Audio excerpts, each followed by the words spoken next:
दोस्तों, क्या दुनिया का सबसे एडवांस फाइटर जेट जिसे रडार तक पकड़ नहीं पाते, क्या उसे 30 साल पुरानी टेक्नोलॉजी गिरा सकती है? अगर हाँ, तो क्या अमेरिका की एयर सुपीरियरिटी सिर्फ एक इल्यूजन है? दोस्तों, पिछले हफ्ते व्हाइट हाउस में बैठे डोनाल्ड ट्रंप ने मीडिया के सामने अपनी एक बड़ी जीत की घोषणा की। उन्होंने बहुत ही कॉन्फिडेंट होकर कहा, ईरान की एयर डिफेंस सिस्टम पूरी तरह से तबाह हो चुकी है और अब वहाँ अमेरिकी जेट्स बिना किसी खतरे के उड़ रहे हैं और उन पर कोई जवाबी कार्रवाई नहीं हो रही है। डोनाल्ड ट्रंप के हिसाब से ईरान की नेवी, उनकी एयरफोर्स, उनकी एंटी एयरक्राफ्ट कैपेबिलिटी बिल्कुल खत्म हो चुकी है। यानी डोनाल्ड ट्रंप का सीधा दावा था कि उन्होंने ईरान पर कम्प्लीटली एयर डोमिनेशन हासिल कर ली है। लेकिन दोस्तों, इस बयान के कुछ ही घंटों बाद ईरान ने एक वीडियो जारी किया और उस वीडियो में दावा किया गया था कि ईरान ने अमेरिका के F-35 एयरक्राफ्ट को मार गिराया है। दोस्तों, अगर F-35 की बात करें तो ये कोई साधारण फाइटर जेट नहीं है। F-35 को अमेरिका दुनिया का सबसे एडवांस स्टेल्थ फाइटर बताता है। दोस्तों, इसे बनाने के लिए ट्रिलियंस ऑफ डॉलर का प्रोग्राम लगा है। तो इस जेट की मैन्युफैक्चरिंग कॉस्ट ही लगभग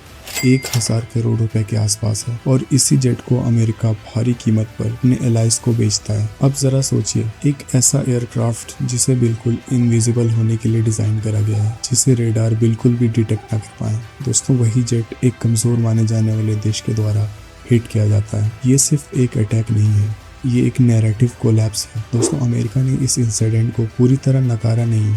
उन्होंने कहा जेट डैमेज हुआ है और उसे पास के यूएस के एयरबेस पर उतार लिया गया है और पायलट बिल्कुल सेफ है। लेकिन दोस्तों, अभी तक उस डैमेज जेट की कोई तस्वीर सामने नहीं आई है। तो सवाल ये उठता है, क्या जेट सच में बच गया था? क्या पायलट अभी भी सेफ है या असलियत कुछ और है जो पूरी दुनिया से छिपाई जा रही है? अब असली सवाल कि अगर F-35 इतना एडवांस है तो ईरान ने उसे डिटेक्ट करके हिट कैसे कर दिया? इसे समझने के लिए हमें समझना होगा कि दोस्तों, स्टेल्थ टेक्नोलॉजी काम कैसे करती है। दोस्तों, F-35 को इस तरह से डिज़ाइन किया गया है कि वो लगभग दुनिया के हर रडार से गायब हो जाए। उसको एक खास शेप दी गई है और उसमें यूज़ किया गया है रडार ऑब्जर्विंग मटेरियल्स, जिससे रडार इसको बिल्कुल भी पकड़ ना पाए और फिर इस टेक्नोलॉजी के चलते यह रडार से बिल्कुल गायब हो जाता है। लेकिन दोस्तों, इस एयरक्राफ्ट को डिटेक्ट करने का एक ही तरीका सिर्फ रडार नहीं है। दोस्तों, यहाँ ईरान ने बहुत ही स्मार्ट मूव खेला। ईरान ने यहाँ पर यूज़ किया EOIR सिस्टम, यानी इलेक्ट्रो ऑप्टिकल इंफ्रारेड सेंसर्स। दोस्तों, इस टेक्नोलॉजी की खास बात यह है, ये रेडार नहीं बल्कि हीट सिग्नेचर को डिटेक्ट करता है।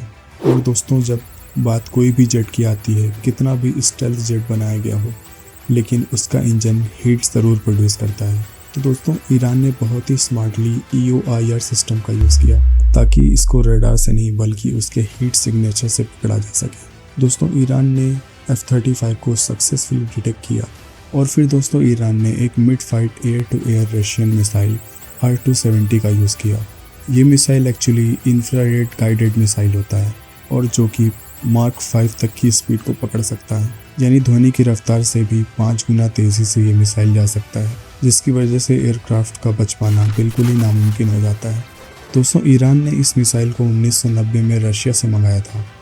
अब ज़रा सोचिए, $1 ट्रिलियन वाला F-35 वर्सेस 30 साल पुरानी मिसाइल, यानी अमेरिका का एक एडवांस F-35 30 साल पुरानी मिसाइल के सामने टिक नहीं पाता है। दोस्तों, ये इंसिडेंट अमेरिकन टेक्नोलॉजी पर एक बड़ा सवाल उठाता है। अगर ये एयरक्राफ्ट इतने ही एडवांस थे तो कैसे इतनी आसानी से ईरान ने उन्हें मार गिराया?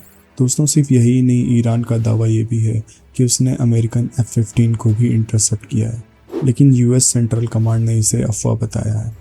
लेकिन अगर दोस्तों ईरान का ये दावा सच है तो ईरान ने अब तक 4 F-15 जेट्स को मार गिराया है। दोस्तों, इस जंग की शुरुआत में ही अमेरिका के 3 F-15 जेट्स मार गिराए थे और अमेरिका ने उसे फ्रेंडली फायर इंसिडेंट बताया था। लेकिन दोस्तों, सच्चाई ये है कि ईरान ने इन महंगे महंगे फाइटर जेट्स को इंटरसेप्ट करके US का बहुत ज़्यादा नुकसान कर है। दोस्तों, सिर्फ यही नहीं, इसके अलावा अब हम देखेंगे ड्रोन वॉर्स, असली गेम चेंजर। अमेरिका के पास MQ-9 रीपर ड्रोन है, जिसके एक ड्रोन की कीमत $16 मिलियन है। और दोस्तों, सिर्फ 3 हफ्तों में इस जंग के दौरान अमेरिका के 12 MQ-9 रीपर ड्रोन गिराए जा चुके हैं, जिसे हम देखें तो लगभग $200 मिलियन का नुकसान। दोस्तों, अमेरिकन एक्सपर्ट्स पहले ही कह चुके थे कि ये ड्रोन स्लो हैं और इन्हें आसानी से टारगेट किया जा सकता है और ये ड्रोन आसानी से रेडार की पकड़ में आ जाते हैं।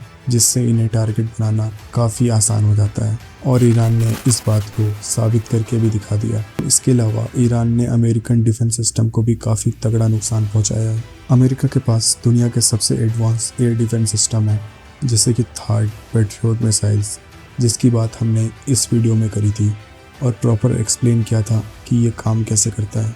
दोस्तों, मिडल ईस्ट में मौजूद अमेरिका का सबसे advance radar system AN/FPS-132 radar system, जिसकी रेंज 5000 किलोमीटर है और जिसकी कीमत $1.1 बिलियन है। दोस्तों, ये सिर्फ एक रेडार सिस्टम नहीं, मिडल ईस्ट में मौजूद अमेरिका की आंख थी, जिसे ईरान ने अपनी प्रिसाइज मिसाइल अटैक में पूरी तरह से डिस्ट्रॉय कर दिया। दोस्तों, सवाल ये उठता है कि आखिर कैसे ईरान इन महंगे ड्रोन और फाइटर जेट्स को इजीली टारगेट बना पा रहा है। दोस्तों, इसके पीछे की असली वजह टेक्नोलॉजी नहीं, प्लानिंग है। अब असली बात, ये जंग टेक्नोलॉजी की नहीं, ये जंग है प्लानिंग, डिसिप्लिन और फोकस की। दोस्तों, आज एक्सपर्ट्स भी मानते हैं कि ईरान इस मामले में अमेरिका से भी आगे है। दोस्तों, इसी डिसिप्लिन, फोकस और प्लानिंग की वजह से ईरान को पता है कि वो इस जंग को आसानी से खींच सकता है। उधर यूएस इस जंग से जल्द निकलने की कोशिश कर रहा है। दोस्तों, डोनाल्ड ट्रंप का अब रिसेंटली कहना है कि अब वो 5 दिन तक ईरान पे कोई बमबारी नहीं करेंगे। दोस्तों, असली सवाल ये है कि क्या इस 5 दिन के हॉल्ट में ईरान अमेरिका से बात करने को रेडी होगा, या फिर यूएस और ईरान की जंग इसी तरह जारी रहेगी। लेकिन दोस्तों, अगर जंग आगे खींचती है तो यूएस का इसमें और भी ज़्यादा नुकसान होगा।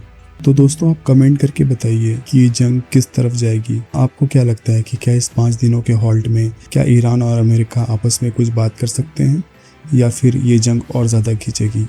कमेंट करके ज़रूर बताइए। हमारे साथ जुड़े रहें ताकि हम आपको इस तरह की और भी अपडेट्स पहुंचाते रहें। तो अपडेट रहने के लिए मीरस्कोप चैनल को सब्सक्राइब करें। वीडियो में बने रहने के लिए धन्यवाद।